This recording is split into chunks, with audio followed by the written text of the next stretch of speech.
নমস্কার বন্ধুরা, রিনিয়াস কিচেন ব্লগসের তরফ থেকে আপনাদের সকলকে স্বাগত জানাই। আজকে একটি নতুন ভিডিও নিয়ে এসেছি। আজকে রেসিপি মাটন কষা।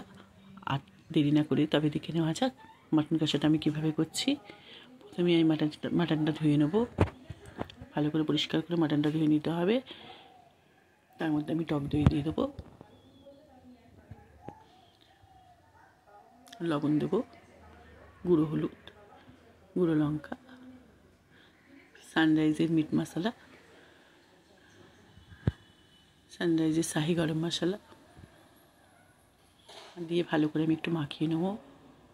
এটা ম্যারিনেট করে আমাকে 1 ঘন্টা রাখতে হবে। তার মধ্যে একটু সাদা তেল, রিফাইন তেল দিয়ে দেবো। আমি এখানে 2 চামচ রিফাইন তেল দিয়েছি। দিয়ে আমি এটাকে ভালো করে ম্যারিনেট করে 1 ঘন্টা রেখে দেবো।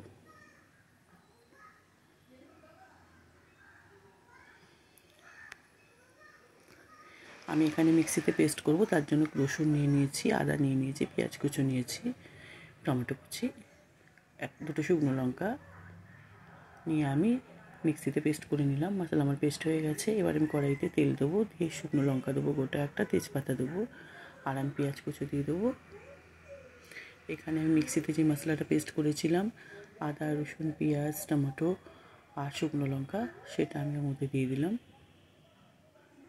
দিয়ে হলুদ দেবো, গুঁড়ো লঙ্কা দেবো, লবণ দেবো, চিনি দেবো, আর আমি দেবো এর মধ্যে মিট মশলা, সানরাইজের শাহি গরম মশলা, সানরাইজের দিয়ে আমি মশলাটাকে ভালো করে কষাবো। মশলাটা যতক্ষণ না আমার তেল ছাড়ছে ততক্ষণ আমি এর মধ্যে মাটনটা অ্যাড করবো না।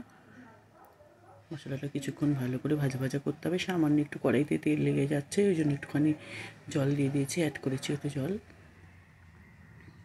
মশলাটা একটু ভাজা ভাজা হয়েছে, দেখতে পাচ্ছেন তেলটা ছেড়ে গেছে, মশলা থেকে তেলটা আলাদা হয়ে গেছে। এবার আমি মাটনগুলো ওর মধ্যে আস্তে আস্তে করে দিয়ে দেবো। আমি একটু ভালো করে কষিয়ে নেব। আপনাকে এখানে মাটনটাকে অনেকক্ষণ কষাতে হবে, যতক্ষণ না আমাদের মাটনটা তেল ছাড়ছে, মাটন থেকে তেলটা, মশলা থেকে তেলটা ছাড়ছে, ততক্ষণ কষাতে হবে আমাদেরকে মাটনটা। মাটনটা আমাদের অলরেডি অনেকটাই কষানো হয়ে গেছে। এবার আমি এর মধ্যে কুকারের মধ্যে দিয়ে আমি এটাকে সিটি দেবো। একটু জল অ্যাড করবো এর মধ্যে, আমি কুকারে দেওয়ার পর একটু জল অ্যাড করবো, দিয়ে আমি একটু সিটি মারতে দেবো।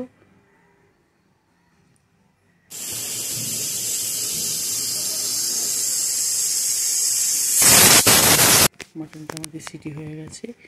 এবার আমি নাবিয়ে ওটা কড়াইতে দিয়ে দেবো।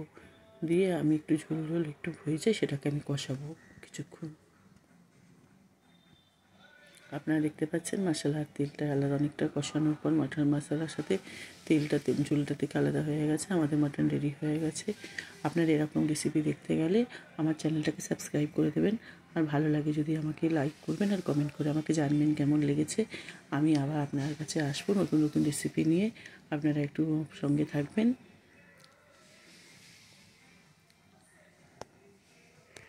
ততক্ষণের জন্য বাই। আবার নতুন অন্য কোনো রেসিপি নিয়ে আপনাদের কাছে হাজির হব।